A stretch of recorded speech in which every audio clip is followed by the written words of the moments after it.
Welcome back. For RotoExperts.com, I'm Nate Pigott with this fantasy football roto clip, and today I'm going to talk about the start and sit wide receivers for Week 8 of the NFL season. Week 8's pretty difficult in fantasy football because you look, the Falcons, the Ravens, Eagles, Bears, Giants, they all have bye weeks.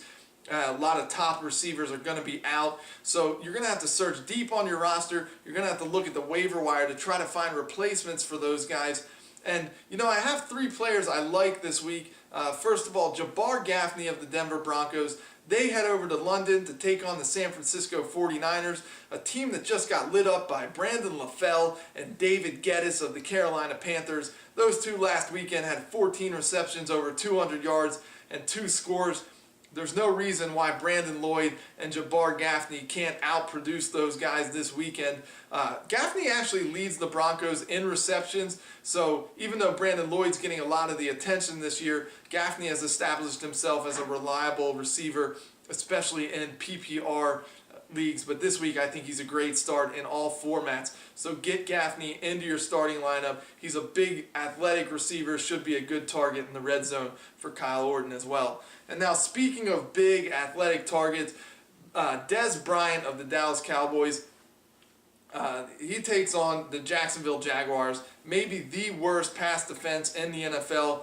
Overall yardage number, that's not that bad, but then you look at the Jaguars, they have given up 16 touchdowns, 8.9 yards per attempt. That's an astronomical number in that statistical category, and they're also giving up a lot of big plays. And when you think about big plays, that is Dez Bryant's forte. He should have a great day. And you know what? No Tony Romo, no problem. John Kitna last week, he hooked up twice with Dez Bryant for touchdowns.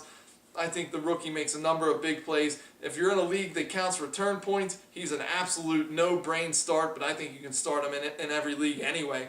So get the rookie into your starting lineup.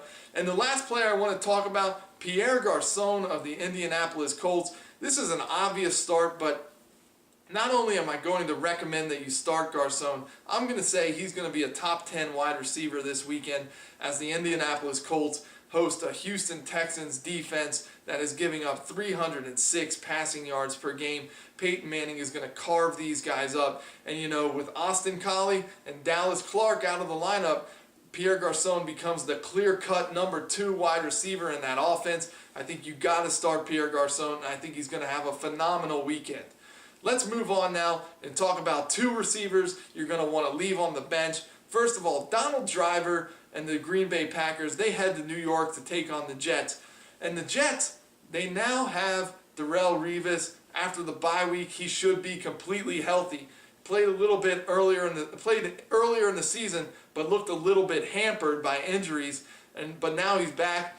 He's 100%. And then when he's lining up on the other side of the field and you have Antonio Cromartie taking the other receiver, that's not a good situation for any wide receiver. So the top 2 options for the Green Bay Packers are going to have a tough run of it this weekend. Donald Driver dealing with a little bit of an injury, so even if he can't play and James Jones steps into the lineup, I think you want to leave James Jones on your bench as well. Greg Jennings, I think he'll be okay as a starter. Don't expect him to put up wide receiver numbers, but I think he's a definite start. But as for Driver and James Jones, whoever the number 2 is, I don't trust them this week. You can leave them on your bench. And finally, the last player, I mentioned his name before, that is David Geddes of the Carolina Panthers. I'm going to call this the Denario Alexander situation. Denario Alexander, a big, athletic, rookie wide receiver, unknown guy, breaks out, has a huge game, instantly becomes a popular waiver wire acquisition, then the next weekend comes out and produces a dud. I don't think Geddes is necessarily going to be completely shut out or anything, but he's definitely not going to put up wide receiver 2 type numbers. I don't think you should overreact to what he did last week. Leave Geddes on your bench. Carolina taking on a St. Louis defense that has actually only allowed 3 touchdown passes in 4 home games. So those are my start and sit wide receivers. Make sure you head over to RotoExperts.com. We have a ton of tools, and you know what? Not only tools for setting your lineup, but tools for setting your lineup and getting you advice when you want it. We have live advice, email advice features that if you sign up and use those tools, you'll get advice when you want it. And also, you got to remember the exclusive Edge package, which includes a live Sunday chat with the King, Scott Engel. You can get advice for setting your lineup from a fantasy sports writing Hall of Famer every Sunday leading up to kickoff. You got to head over to rotoexperts.com and check it out. I'll be back next week with more wide receiver start sits. And you know what? I'm Nate Pigott. And until next time, I wish you good luck and I hope you dominate the competition.